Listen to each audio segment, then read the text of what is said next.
আসসালামু আলাইকুম everyone, welcome to my YouTube channel চাঁদপুরের কন্যা মায়াবতী। যে যেখান থেকে দেখছেন আশা করি ভালো আছেন। আলহামদুলিল্লাহ আমিও ভালো আছি। তো এই ভিডিওটা ছিল রোজার। আমি রোজার ভিডিওটা এখন আপনাদের সাথে শেয়ার করতেছি। আসলে ভিডিওটা মেক করা ছিল, ভাবলাম আপনাদের সাথে শেয়ার করি ভিডিওটা, এই কারণে দিয়ে দিয়েছি। তো একদম ওই দিন সকালবেলা ঘুম থেকে উঠে একদম ঘরদুয়ার সব ক্লিন করে নিচ্ছি।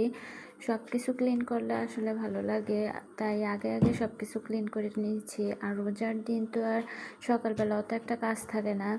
তারপরে আবার রাতের বেলার জন্য, আসলে রোজার দিন রাতের বেলায় তো ভর্তা খাওয়া হয়। এ কারণে আমাদের গাছে কতগুলা দেখলাম ডুমুর হয়েছে, ডুমুরগুলো আমরা পেরে নিয়েছি রাতের বেলা খাওয়ার জন্য। আমাদের এখানে তো আমরা এগুলাকে গজ বলি, আপনারা কি বলেন কমেন্ট করে জানায়েন। তো ডুমুরগুলা দিয়ে আমরা রাতে সবাই মিলে ভর্তা খাবো, এ কারণে এখন পেরে নিচ্ছি। তো সব কিছু করে চলে গেছি দুপুরে রান্নায়। দুপুরে আজকে রান্না করেছিলাম কুমড়া ভাজি করেছিলাম, আর সাথে তরকারি রান্না করেছিলাম। আসলে কুমড়াটা অনেকদিন ফ্রিজে ছিল, আর আমরা সাধারণত কুমড়া খুব একটা বেশি খাই না। আমাদের ঘরে কুমড়া খুব একটা খাওয়া হয় না। বিশেষ করে আমার সবচাইতে অপছন্দের সবজির ভিতরে কুমড়া একটা। আমার হাজব্যান্ডের ফ্রেন্ড আবার কুমড়া চাষ করছিল, ও এই কুমড়াটা দিয়ে দিচ্ছে, এ কারণে আমরা কুমড়া আনছি, না হয় আমরা কুমড়া একটা কিনি না। তো সাথে আমরা বাইলা মাছ বোনা করছিলাম ওই দিন। তো ভিডিওতে ভয়েস দিচ্ছি, আর রোজার দিনগুলো খুব মিস করতেছি।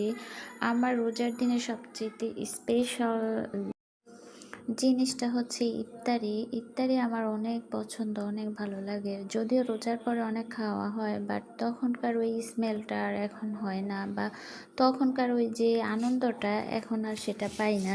এই কারণে আমার রোজার ভিতরে সবচাইতে বেশি ভালো লাগে ইফতারিটা। তো এই দিক দিয়ে আমি বাইলা মাছটা ভুনা করে নিতেছি। আসলে ছোট মাছ রান্না করলে আমার মেয়েরা খেতে চায় না, ওরা কান্না করে। কিন্তু রোজার দিন বেশি একটা তরকারি রান্না করলেও খাওয়া হয় না, এই কারণে অল্প অল্প করে রান্না করে তারপরে এগুলা থেকে যায়। দেখা গেছে ছোট মাছ রান্না করলে ওদের জন্য আবার একটু ডিম রান্না করতে হয়, ডিম ভাজি করে দেই।